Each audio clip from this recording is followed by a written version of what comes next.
The house smelled like chrysanthemums and old money. That's the first thing I noticed when I pulled into my grandmother's driveway that Saturday morning. The florist's van still parked out front, the back doors hanging open, two guys in green aprons carrying arrangements the size of small children through the front door, white lilies, pale roses, all of it tasteful, all of it expensive, all of it chosen by my stepmother, Cecile. She'd taken charge of everything within 48 hours of Gran's passing. That should have been my first warning. The second warning was that nobody called me. I found out my grandmother had died from a Facebook post. My aunt, Gran's own sister, had written, "Resting with the angels now, Dolores. We'll miss you forever," with a candle emoji, and I was sitting in my car in the parking lot of a grocery store in Columbus, Ohio, staring at my phone, trying to understand what I was reading. I called my father 3 times. Voicemail. I called my stepbrother, Jude. He picked up on the first ring, which told me everything. He'd been waiting for someone else to make that call so he wouldn't have to. "Dad was going to call you," he said. "When?" Silence. I drove 6 hours to Pittsburgh that night with a half-eaten rotisserie chicken on the passenger seat and my eyes burning the whole way. Let me back up. My name is Wren. I'm 29 years old. I'm a forensic paralegal, which means I spend my days untangling financial records that other people have deliberately knotted. I'm good at it. I'm patient. I know how to read what isn't written and find what people don't want found. That skill set would matter later. But first, you need to understand how I got here. My mother died when I was 11.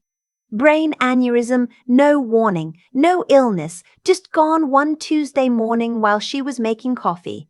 My father remarried 3 years later. Cecile came with 2 kids from her first marriage, Jude, who was 16 and largely indifferent to my existence, and Poppy, who was 13 and actively hostile to it.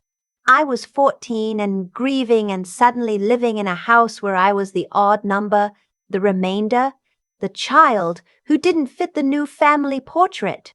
Gran, my father's mother, my real grandmother, was the one constant. She lived 20 minutes away in the house my grandfather had built in 1961, a brick colonial with a porch that wrapped around 3 sides. She let me come over whenever I needed to.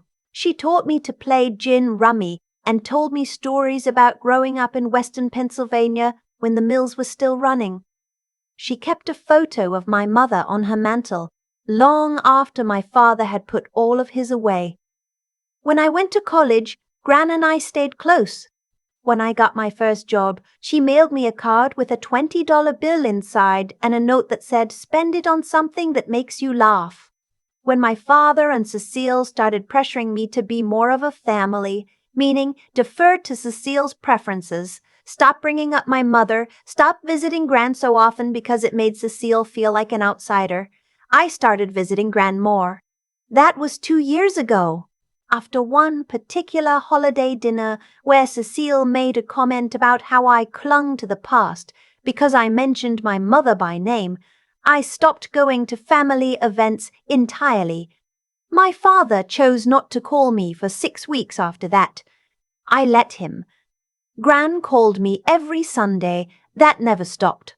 7 months ago, she called and her voice was different, quieter. She told me she'd been diagnosed with congestive heart failure and that she wasn't going to do aggressive treatment at her age. She was 81, and that she had things in order and she didn't want me to worry. I asked if I could come see her. She said, "Yes, come soon, but don't tell your father first."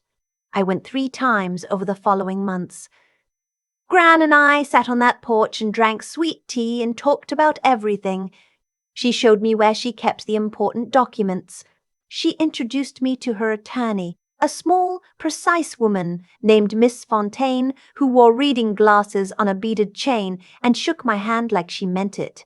Gran told me she loved me and that she was proud of me and that she was sorry for the years that had been taken from us by other people's pettiness. The last time I saw her alive, she held my hand for a long time before I left. She said, "You just have to wait a little longer, sweetheart." I've taken care of it. I didn't know exactly what she meant. I thought I did. I was wrong about the scale of it. So there I was, standing in the driveway of the house I'd grown up visiting, watching Cecile direct flower arrangements like a wedding coordinator. She was wearing black crepe and her hair was freshly blown out. She turned when she heard my car door, and for just a moment, 1/2 second, something crossed her face. Not grief. Calculation. Then she smiled. "Wren, I didn't know you were coming." "She was my grandmother," I said. "Of course." She tilted her head. "It's just the arrangements have been made. The service is tomorrow. We have it under control. She and my father. The unit that did not include me." I went inside. The house looked different. Several things were missing. A pair of silver candlesticks that had always been on the dining table. Gran's china hutch was open and half empty, and the framed needlepoint that had hung in the hallway since before I was born was gone, the lightest square of paint still marking where it had been. I stood there looking at that empty rectangle for a long moment. My father came out of the kitchen. He looked tired and older, and he hugged me in that way he'd developed since marrying Cecile. Brief, slightly sideways, like he was worried someone was watching and judging the duration. "Glad you made it," he said. "What happened to the needlepoint?" I asked. He glanced at the wall. "Cecile thought some things should be sorted early, before the chaos of people coming through. She's been sorting Gran's belongings before the funeral. Just a few things. It's not." He stopped, looked at his hands. "It's fine, Wren." That night, sleeping in my old bedroom, which now had a guest bed and a treadmill and smelled like Cecile's perfume, I lay awake doing what I always do when I can't sleep. I made a list, mental inventory. I thought about what I'd seen in the house. I thought about what Gran had said to me on her porch. I thought about Miss Fontaine, who had handed me a business card 6 months ago and said, "Call me when the time comes, not before." I got up at 2 in the morning and emailed her. The funeral was at 10. The reception was back at the house afterward, and by noon every room was full of neighbors and church friends and second cousins I barely recognized. Cecile moved through it all like a hostess at her own dinner party, refilling glasses, accepting condolences, steering conversations. My father stood in the corner near the fireplace and stared at the floor. I watched all of it from the periphery. That's where I'd been my whole life in this family. The edge of the frame. Poppy was there with her boyfriend, a guy named Fletcher, who spent most of the reception taking pictures of the food for his Instagram. Jude had set up his phone, propped against the centerpiece, and was, I realized slowly, actually live-streaming the reception. I stood behind him for a moment and read the comments scrolling past. "So sorry for your loss. Beautiful family.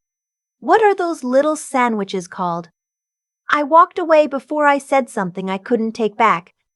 Around 1 o'clock, Cecile found me in the hallway near the staircase.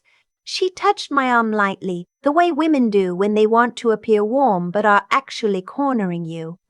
"Can we talk for a minute?" she said. We stepped into Gran's study. It still smelled like her, lavender and old paper and a little bit of cedar from the closet.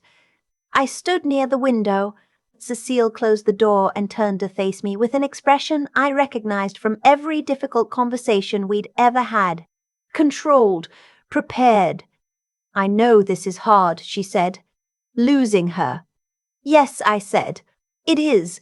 Your father and I have been handling a lot. The service, the estate, getting the house assessed." She paused. "There's going to be a period of transition, and we want it to go smoothly, for everyone." "What kind of transition?" I said. She smoothed her skirt. "The house will need to be sold. There are costs associated with the estate, legal fees, the back property taxes. There was a home equity line of credit that needs to be addressed." She said this quickly, cleanly, like she'd rehearsed it. "Once those are settled, there's not a great deal left." "I see," I said. Your grandmother was a wonderful woman, Cecile said, and I noticed she didn't say your grandmother loved you or your grandmother would have wanted. She just said she was wonderful, the way you'd describe someone you'd met twice. But her finances weren't in the order you might hope. We've spoken with the estate attorney and we're working through it. Which estate attorney? I asked. A slight pause. A firm your father connected with. Not Miss Fontaine. Interesting. There's a simpler path, Cecile said. She looked at me directly for the first time. We'd like to offer you $10,000, a settlement outside the estate process. It would close out your involvement cleanly and let us move forward without prolonged legal proceedings. Given how distant things have been the last couple of years, we think that's more than fair. I looked at her for a long moment. $10,000 for my grandmother's estate, for a brick colonial that had been in our family for 60 years, for the china and the silver candlesticks already missing from the hutch and the needlepoint already off the wall. I appreciate you being direct, I said.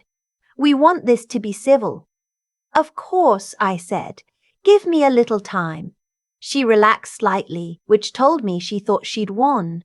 She reached for the door. One more thing, I said. She turned. Gran's writing desk, the one that was in this room, is it still here?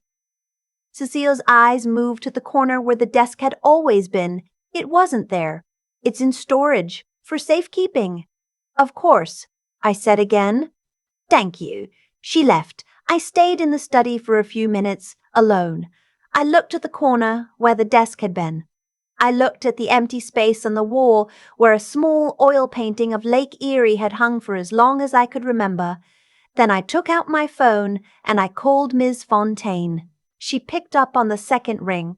Ms. Fontaine, I said, keeping my voice low. It's Wren. I'm at the house. I know, she said. I've been expecting your call. Can you come to my office Monday morning? Yes. Good. A pause. Don't agree to anything before then. And Wren, don't sign anything. Whatever they ask you to sign, don't. I said I understood. I hung up. I went back out to the reception. I got a cup of coffee. I stood near the fireplace next to my father, and we were quiet together for a while. She offered me $10,000, I said without looking at him. He was quiet for a moment. She's trying to simplify things. Dad, Gran's house is worth $400,000. He looked at his coffee cup. There are debts. How much debt? He didn't answer. And right then, I understood. He either didn't know or he didn't want to know, and I wasn't sure which was worse. I thought about Gran on her porch. I've taken care of it.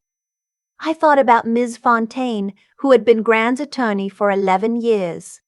I thought about the home equity line of credit Cecile had mentioned, the casual way she'd dropped it in, like an afterthought, like she expected me not to know what that meant. I did know what that meant. It was one of the first things I'd ever had to untangle at work. A family dispute where one party had quietly drawn down a home equity line of credit over several years, extracting cash from a property while the other party believed it was debt-free. I kept my face very still. Monday morning, I sat across from Miss Fontaine in her office near the Strip District. She had a manila folder in front of her and her reading glasses on, and she got straight to the point, which I appreciated. Your grandmother updated her will 14 months ago, she said. The original will from 2009 left the estate equally divided between your father and two charitable organizations your grandmother supported. The updated will is different.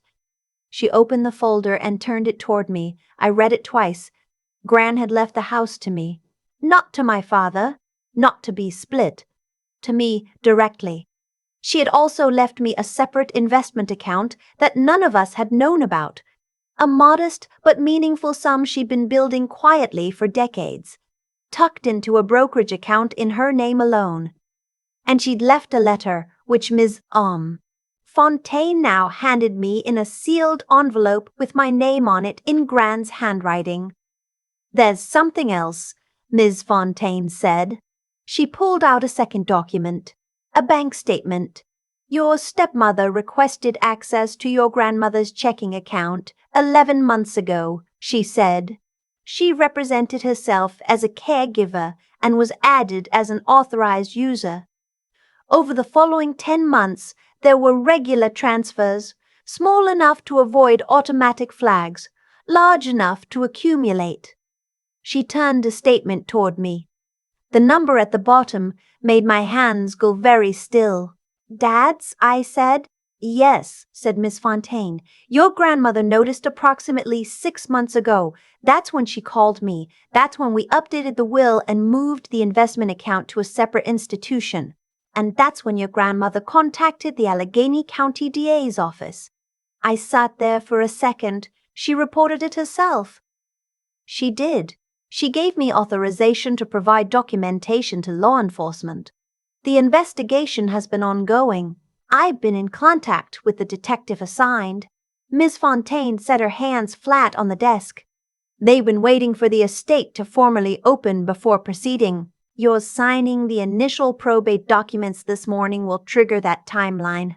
I thought about Gran sitting on her porch holding my hand. "You just have to wait a little longer." She hadn't been protecting me from grief. She'd been protecting me from doing something impulsive before the trap was fully set. I signed the documents. The call came Wednesday. Miss Fontaine's office contacted me first, which I appreciated. She wanted me to be sitting down when it happened, she said. The Allegheny County DA's office had executed a search warrant at my father's house at 7 that morning. Cecile had been taken in for questioning. The items removed from Gran's home, the silver, the paintings, the writing desk, several pieces of jewelry had been inventoried and were being held as evidence. The home equity line of credit, which Cecile had opened in Gran's name using forged documents 18 months ago, was being fully investigated. I was at work when Ms. Fontaine called. I went into a conference room and closed the door and sat down on the floor against the wall because my legs just stopped working for a minute. I thought about the needlepoint, that stupid needlepoint stitched by my great-grandmother in 1974, hanging in that hallway my whole life. Cecile had taken it and not even bothered to wonder if anyone would notice the lighter square of paint it left behind. That's the thing about people who take. They get careless because they've never been caught, and they've never been caught because no one was watching. Gran was watching. Gran had always been watching. I read her letter that night, alone in my apartment in Columbus. I'd been saving it, the way you save something you know you'll need. I made tea. I sat at my kitchen table. I opened the envelope carefully. Her handwriting was shakier than I remembered, but the words were clear. "My darling Wren, I want you to know that I see you, not the you that got quieter and smaller in that house to keep the peace, the real you, the one who drove 6 hours at midnight because someone you loved needed you, the one who sends funny cards and remembers every birthday and calls on Sunday even when you're exhausted. That's who you are. What Cecile has done, I have dealt with the way it needed to be dealt with. Not for revenge. I don't have the energy for revenge at my age. For truth. Because the truth belongs to the record. The house is yours because your mother loved that house, and you are your mother's daughter, and that felt right to me. Use it however you need to. Sell it if you want. Keep it if you can. Just don't let anyone tell you what to do with something that's yours. I am so proud of you. I have always been so proud of you. All my love, Gran. I sat there for a long time after that. The estate process took several months. Cecile was eventually charged with elder financial abuse, forgery, and theft, serious felonies in Pennsylvania. My father, after extensive conversations with his own attorney, was not charged, but was named in the civil recovery action. The items taken from the house were largely recovered. The home equity line of credit was addressed through the estate. What remained was still significant. The house is mine now. I drove up to Pittsburgh on a Tuesday in March, let myself in with the key Ms. Fontaine had given me, and stood in the hallway for a while. The walls were bare from where Cecile had cleared things out, but the bones of the house were the same creaky third stair, same light through the kitchen window in the afternoon, same smell of cedar and old paper that no amount of clearing out could touch. I walked out onto the porch, sat in Gran's chair. The winter had broken just barely, and the air smelled like mud and cold sun, that very specific smell of March in western Pennsylvania. My phone rang. It was my father. I let it ring. There will be a time for that conversation. Maybe. I haven't decided yet. What I have decided is that I'm not doing it in someone else's timeline, on someone else's terms, to make someone else comfortable. Gran taught me that, quietly, over sweet tea, on a porch that is now mine.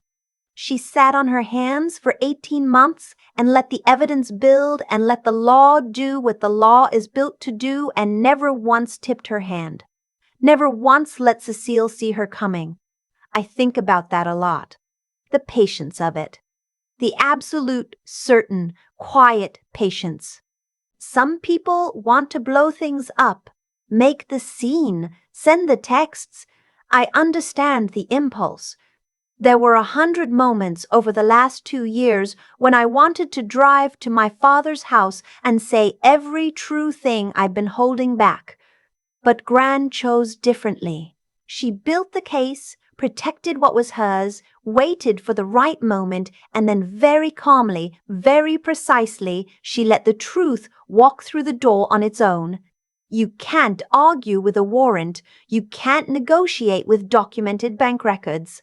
You can't charm your way out of a forensic audit trail. She knew that. She counted on it. And she was right. Cecile wanted to be queen of this family, wanted the house, the jewelry, the history, the legacy, all of it. She got a criminal charge and a civil judgment and a lighter square of paint on a hallway wall where a needlepoint used to be. You can be queen of all of that, I thought, sitting on that porch. You're welcome to every bit of it. I called Ms. Fontaine to thank her. She said your grandmother was one of the sharpest people I've ever represented. And I said, I know. And we were both quiet for a second, comfortable with it. I'm staying in Pittsburgh for a while. I transferred my work remote, my firm was flexible, and honestly, my skill set is useful from anywhere. I'm fixing up the house slowly, one room at a time. The porch railing needed repainting. The kitchen needed new appliances. The third stair still creaks, and I decided to leave it. Some things you keep exactly as they are. Last Sunday, I sat on the porch with a cup of coffee and thought about what Gran said to me the last time I saw her. I've taken care of it. 4 words. 4 words that turned out to mean a new will, a separate bank account, 11 months of documented evidence, a coordinated report to the DA's office, and a letter she'd written me by hand so that when it was all over, I would know exactly why. She was 81 years old and she ran a cleaner operation than most attorneys I know. I miss her every single day. But I know she's somewhere laughing about that. And that, honestly, is enough. I've thought a lot about what Cecile actually believed she was doing. I don't think she saw herself as a thief. People like that rarely do. She probably told herself it was fair, that she'd done the work of caring for an old woman, that she'd managed the house visits and the grocery runs and the phone calls my father was too checked out to make, and that some financial compensation was reasonable. She probably built a whole story around it. That's what people do when they take things that don't belong to them. They construct a version of events where they're actually the one who deserved it. The problem is that stories don't hold up against bank statements. Gran knew that. Gran had spent 81 years watching people rewrite history in real time, and she had decided very quietly, very deliberately, that she wasn't going to let this particular rewrite stand. So she didn't fight it out loud. She didn't confront Cecile at the dinner table or call my father and demand he choose. She sat with what she knew. She documented it. She handed it to people with the authority to act on it. And she waited. That kind of patience isn't something I was born with. I had to learn it from watching her. I am, by nature, someone who wants to say the true thing the moment I think it, who wants the record corrected immediately, out loud, in front of everyone. There were so many moments over those 2 years when I wanted to drive to Pittsburgh and say every honest sentence I've been holding back. I didn't, partly because Gran asked me not to, mostly because some part of me trusted that she had a reason. She did. What I've come to understand, not from a book, not from anyone telling me, but from sitting with this experience until it's settled, is that there are 2 kinds of people in any conflict. There are people who need to be seen reacting, and there are people who are willing to wait until their actions mean something real. Cecile needed to be seen winning. She needed the house cleared out and the accounts transferred and the $10,000 offer made in a private room when no one was watching. She was so focused on moving fast that she never stopped to ask whether someone had already been watching for 11 months. Gran was watching. Miss Fontaine was watching. The DA's office was watching. The thing about integrity, real integrity, not the kind people perform at funerals, is that it accumulates. Every honest choice builds on the one before it. Gran had spent decades building relationships with people who trusted her completely, her attorney, her neighbors, eventually the detective who took her report seriously because she presented it with documentation and clarity and zero hysteria. That trust didn't appear the day she needed it. She'd been building it her whole life without thinking of it as a strategy. It just was who she was, and Cecile had spent years building the opposite. Every small deception, every forged signature, every transfer just under the reporting threshold, each one made the next one easier and the eventual reckoning larger. That's how it works. Not as punishment handed down from anywhere, just as math. Actions compound. The longer the pattern runs, the harder it lands when it stops. I'm not perfect at any of this. I still want to react too fast sometimes. I still have to remind myself that being right in private is worth more than being loud in public. But I think about Rin. I think about myself sitting on that porch in March, coffee going cold, letting my father's call ring through to voicemail, and I know I'm getting better at it. Gran left me a house and a letter, and the example of how she'd handled the last year of her life. The house I can sell or keep. The letter I'll have forever. But the example is the thing that actually changed me. Watching how she moved, careful, certain, unhurried, I understood for the first time that patience isn't the same as passivity. Waiting isn't the same as losing. And the most powerful thing you can do when someone underestimates you is let them keep doing it, right up until the moment it no longer serves them. She knew that. She counted on it. She was right.